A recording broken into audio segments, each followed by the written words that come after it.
May 1943, over the Kuban River, the air shimmered with spring heat and cordite.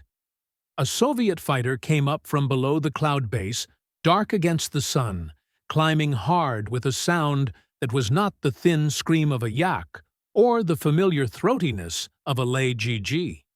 It was deeper, heavier, like a machine dragging itself upward by stubborn will. The pilot held his fire until the German fighter filled his windscreen yellow nose, narrow wings, a flash of exhaust. Then he squeezed the trigger once, not in a long burst, but as if he were striking a match. A single cannon round tore forward. The Messerschmitt's left wing cracked open like a split plank, and the aircraft rolled away trailing gray smoke and glittering fragments that tumbled through the sky. For a heartbeat, the German pilot's wingman did not understand what he had seen. The attack had come too quickly, too close, from a fighter that should not have been there at all. In the Luftwaffe briefing rooms, the aircraft was a second-hand American cast-off and export type. A compromise, something the Soviet Union accepted because it had to. Yet here it was, in the most contested airspace of the Eastern Front, killing with one brutal shot and vanishing back into the haze. The wingman chased, convinced the Soviet pilot would make one mistake, one heavy turn, one climb too ambitious. He was already reaching for the advantage he had always trusted: altitude, speed, German doctrine. Then the Soviet fighter did something that made no sense. It did not run. It came back up through him, nose lifting, and the German pilot realized he had misjudged the machine. And in this war, that was often the last mistake a man ever made. This happened in the spring of 1943, in southern Russia, where the Kuban bridgehead and the Black Sea approaches became a grinding test of pilots, engines, and nerves. The Soviets were rebuilding their air force after catastrophe and learning to fight in formations rather than as lonely duelists. The Germans were trying to hold the initiative with veteran fighter units that believed they could still dictate the terms of combat. Between them flew an aircraft that almost nobody on the American side had wanted: the Bell P-39 Airacobra. In the United States it had been criticized, dismissed, and pushed aside. In the Soviet Union it would become something else entirely: an ace maker, a weapon that fit the Eastern Front like a key in a lock. This story was not about a miracle airplane. It was about a machine with sharp flaws that found the one kind of war where its flaws mattered less than its strengths. It was about Soviet pilots who were told they were receiving leftovers and then used those leftovers to take the best Luftwaffe units apart, one flight at a time. And it was about why the Germans, who initially saw the Airacobra as a footnote, eventually learned to respect it in the only language fighter pilots ever truly understood: the sight of a companion's aircraft breaking apart in the gun sight. Months earlier, the Airacobra had looked like the future. It had a tricycle landing gear at a time when most fighters still sat tail down like grasshoppers.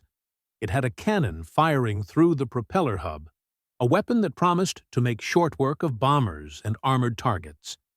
It had the engine behind the pilot, a mid-engine layout that gave the nose room for heavy armament and offered excellent forward visibility. In American test circles, it drew attention because it was different. Different in aviation could be genius. It could also be lethal. The P-39's design path took a turn that sealed its fate in the West long before Soviet pilots ever saw one. Early concepts had aimed at high-altitude performance, but the production aircraft lacked a turbo supercharger. Without it, performance above the middle altitudes fell away. In a European air war increasingly fought high over bomber streams and over the thin air where engines gasped, that missing piece was not a small weakness. It was an identity crisis. The aircraft could be fast and dangerous lower down, but it was not the high-altitude interceptor the Americans and British expected to need most. That meant it struggled to find a glamorous role in Western headlines. Roles, in war, were everything.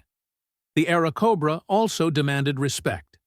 With its engine behind the cockpit and a long drive shaft running forward to the propeller, it felt unlike other fighters. It punished sloppy handling, especially in the early versions where pilots who pushed too hard could find themselves entering spins that were difficult to recover from. It was not the kind of aircraft you gave to men fresh from training, and hoped discipline would appear on its own. And war, especially early war, had little patience for aircraft that required patience. While the United States pivoted toward other fighters for its main air campaigns, Airacobras began to take on second-line roles, or were earmarked for allies. For the Soviets, who needed fighters in bulk and needed them immediately, that earmark was not an insult. It was an opportunity. But at first, even in the Soviet Union, the Airacobra arrived carrying the weight of other people's doubts. The first crated aircraft came through routes that were as dangerous as any combat mission. Some traveled by Arctic convoy to northern ports, where German aircraft and U-boats made the sea lanes a slaughterhouse.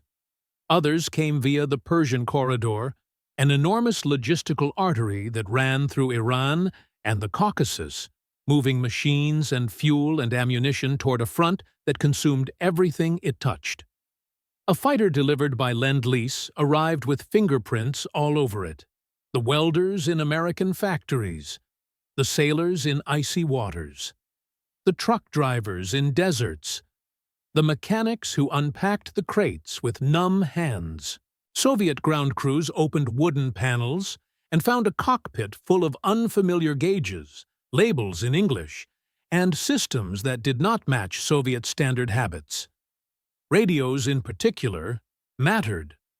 Early in the war, the Soviet Air Force had suffered from poor radio availability and uneven communication discipline. Here, in the American fighter, was equipment that could support coordinated flight if the pilots and commanders built the habits to use it. But the first impression was more basic than that. Soviet pilots walked around the P-39 and saw its size, its stubby lines, the blunt mouth of its nose intake, the heavy cannon barrel. Some admired it, some distrusted it, and many simply asked the real question: would it live long enough to matter? Their environment was not Western Europe, where high-altitude performance could decide life or death above a bomber stream. Much of the Eastern Front Air War was a brutal, crowded fight at low to medium altitude, often tied to ground operations. Aircraft hunted over river crossings, roads, rail junctions, artillery positions, and columns of vehicles. They intercepted bombers and attacked dive bombers and fought over the immediate front line, where anti-aircraft fire reached up like invisible fencing. In that band of altitude, the Airacobra's missing high-altitude lungs mattered less than its low-level strength. The Allison engine could deliver solid power where the fighting actually happened. The aircraft's heavy nose armament mattered, because engagements were often fast, close, and lethal. And the P-39's cockpit, with good visibility and robust structure, could help a pilot see and survive in a sky that was never empty. Soviet units did what they always did with foreign equipment. They adapted it. They learned which parts failed in Russian mud seasons and which held up in steppe dust. They tuned maintenance routines to keep the Allison running in field conditions. In some cases, they reduced weight by removing weapons and equipment that did not serve their preferred tactics, focusing the aircraft into a sharper, more specialized tool. The Airacobra was not a perfect Soviet fighter. It was, in many ways, a fighter that became more Soviet because Soviet pilots and mechanics forced it to become one. And then it met the Luftwaffe, and everything got decided the only way air forces ever truly settle arguments: by results. The first combats had the feel of testing a knife's balance. Pilots needed to know how the aircraft turned, how it climbed when damaged, how it behaved when the cockpit filled with smoke and the canopy stuck, how it accelerated when the pilot's life depended on an extra few seconds. The P-39's strengths were immediate and not subtle. Its concentrated forward firepower could end a fight in an instant if the pilot brought the nose onto target at close range. The 37mm cannon was not a weapon for spraying. It was a weapon for certainty. It rewarded disciplined short firing windows, close distances, and an understanding that one hit was better than 20 near misses. It also changed psychology. A German pilot who heard a few machine gun impacts might keep fighting, convinced his aircraft could absorb it. A pilot who felt a cannon strike could lose the aircraft outright before he even understood he had been hit. That kind of weapon reshaped how men approached the merge, especially when rumors traveled faster than official reports.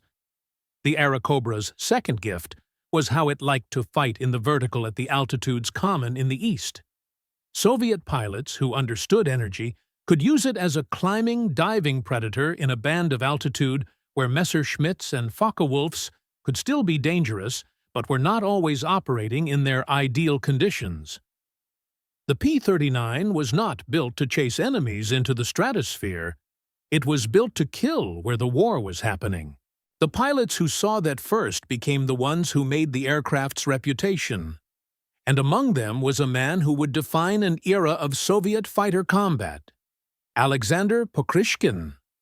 Pokryshkin did not become famous because he was lucky. He became famous because he was methodical in a war that punished softness.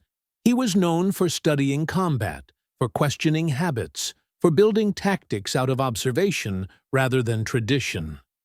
In the early years, Soviet fighter doctrine had often been rigid, with formations and attacking patterns that could break down under pressure. Pokryshkin belonged to a generation that learned at a terrible price and refused to pay that price twice. When he flew the Airacobra, he used it like a thinking man's weapon. He exploited its strengths and refused fights where its weaknesses would be exposed. He sought position, altitude advantage within the usable band, and decisive firing opportunities. He built teamwork and demanded communication.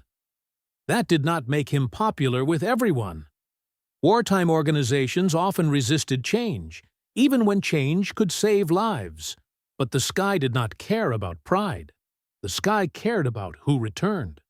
One spring day in the Kuban air battles, a German formation came in low, using the sun and the flat horizon to hide its approach.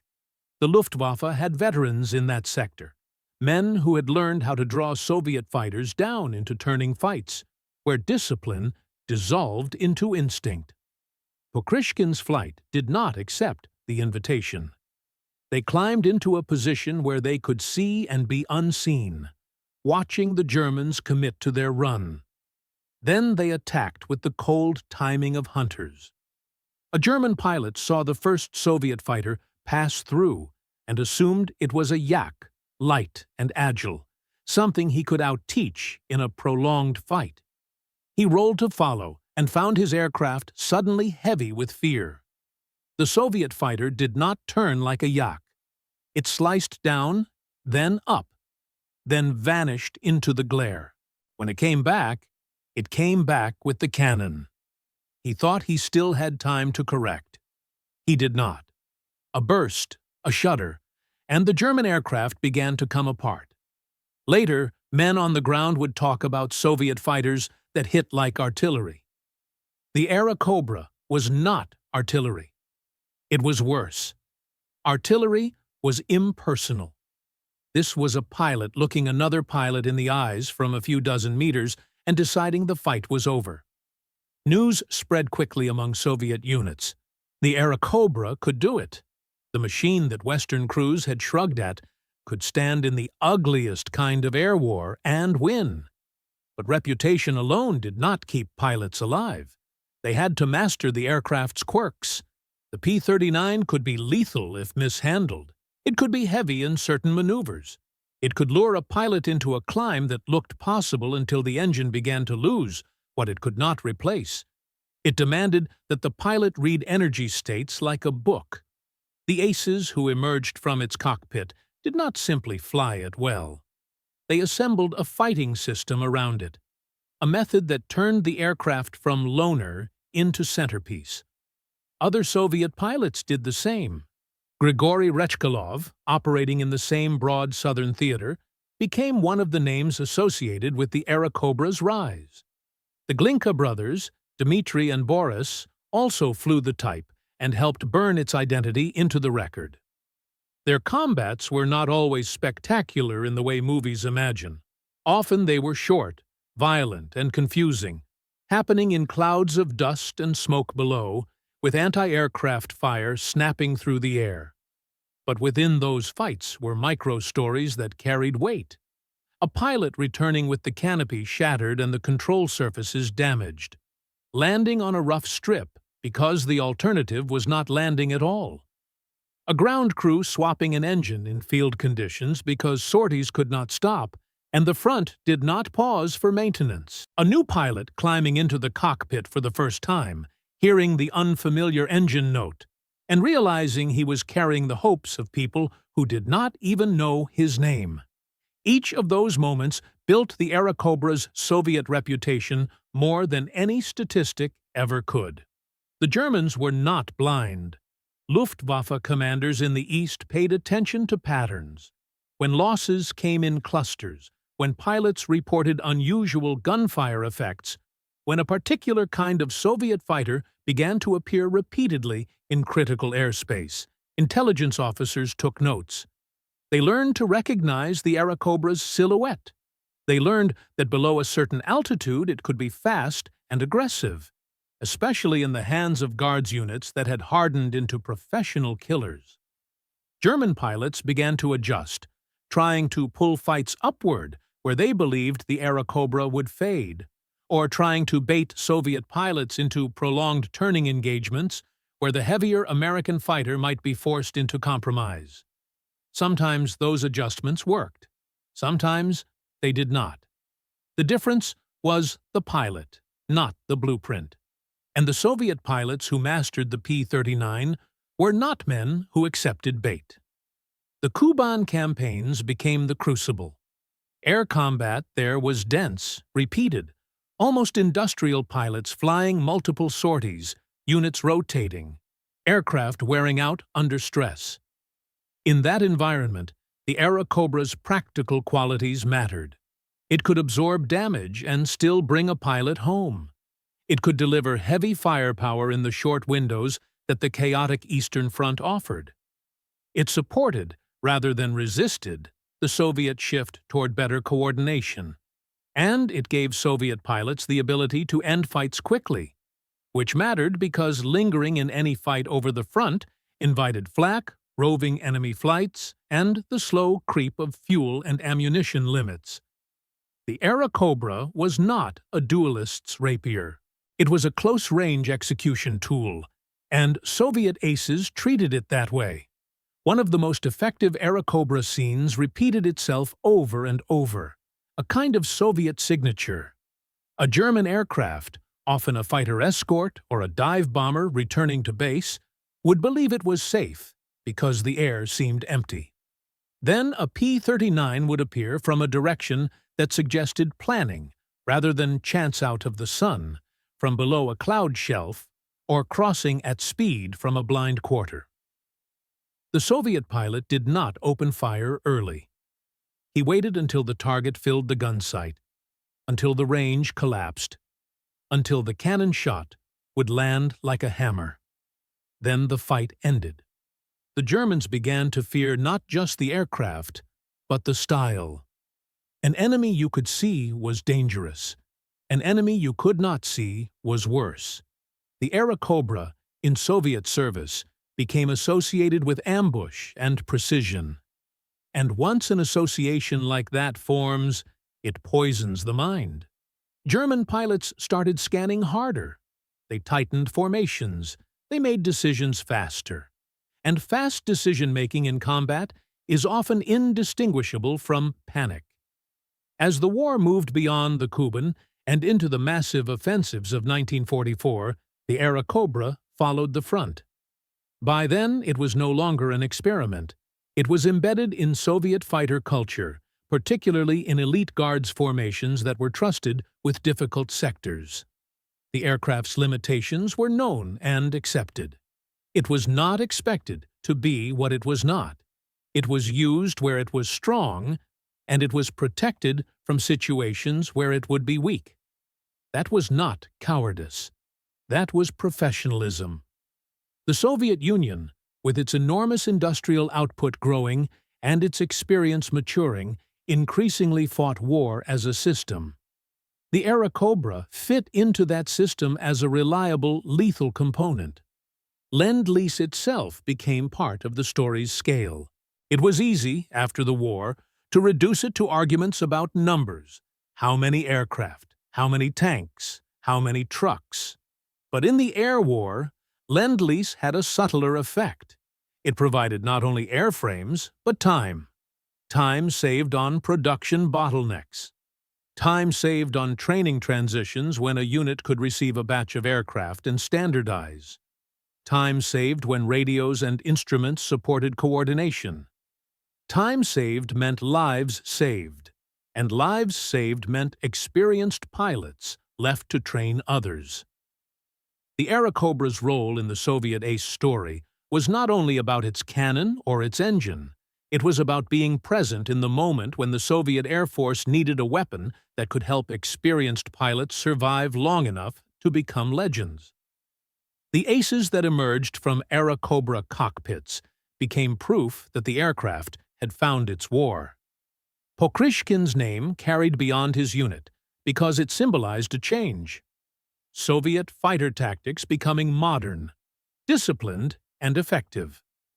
Other Airacobra aces reinforced the message. They demonstrated that the aircraft could produce not just isolated victories, but sustained success against experienced Luftwaffe opponents. The Western narrative that the P-39 was somehow inherently inferior began to look less like truth and more like context. In the West, the aircraft had been judged by the demands of a different air war altitude, long-range escort, different enemy patterns. In the East, judged by low-altitude combat and the need to strike quickly and survive, it became something that Western pilots had never needed it to be. There was a final irony that Soviet veterans understood better than anyone. The Airacobra did not make top aces because it was magical. It made top aces because it forced discipline. Its cannon demanded restraint and accuracy. Its performance envelope demanded tactical thought. Its limitations punished ego. A pilot who tried to fight every fight on the enemy's terms would eventually lose. A pilot who treated combat as a set of choices, who shaped the fight before the first shot, could use the Airacobra as a scalpel. In an environment where many engagements were decided in seconds, a scalpel was more valuable than a sword. By the end of the war, the numbers told their own story, but they sounded different when translated into images. Nearly 5,000 Airacobras delivered to the Soviet Union became thousands of individual aircraft histories, some lost in flames over the steppe, some preserved long enough to earn rows of victory markings, some flown until the metal itself seemed tired. The Luftwaffe, once confident that experience and doctrine could compensate for Soviet numbers, found itself facing Soviet pilots who did not merely throw aircraft into the sky. They hunted, they coordinated, they learned, and in the middle of that transformation flew an American fighter that had been treated as a compromise. In the West, the P-39 was often remembered for what it could not do. It could not dominate high-altitude combat. It was not the machine that escorted bombers deep into Germany. It was not the aircraft that became a symbol of Western air supremacy. Those judgments were not wrong within their world, but the Eastern Front was a different world. There, The Airacobra's strengths aligned with the war's brutal geometry: short ranges, sudden merges, low-altitude interceptions, frantic fights above troops and bridges, and burning towns. In that geometry, the aircraft was not a compromise. It was a solution, and the men who became aces in it were not beneficiaries of a lucky match. They were architects of that match, shaping tactics and habits until the aircraft's reputation changed through force. The German wingman who chased the Soviet fighter down over the Kuban never forgot what it felt like to see a comrade's aircraft disintegrate from a single close-range shot. He had grown up believing that quality, training, and engineering belonged on his side. In 1941, he might have been right. In 1943, the sky was teaching him a different lesson. The Soviets were no longer simply surviving. They were choosing when and where to kill. The Airacobra, the loner fighter no one wanted, had become one of the tools that proved it. And once an enemy proves he can learn, the war changes shape. He thought it was just another Soviet aircraft in a crowded sky. He was wrong. When the last shots faded and the Soviet Union counted its victories and losses, the Airacobra's story remained as a reminder that war rewards fit, not fashion. A fighter judged inadequate in one air war could be deadly in another. A machine dismissed as second-hand could become a symbol because the people who received it refused to treat it as an insult. The P-39 did not win the Eastern Front alone. No aircraft did. But it helped create and protect the kind of Soviet pilot who could win it: men who fought with calculation, who used teamwork, who struck at close range with precision and left before the sky could retaliate. In the end, that was the Airacobra's true legacy. Not that it was misunderstood, but that it was finally understood by the people whose war it was meant to fight.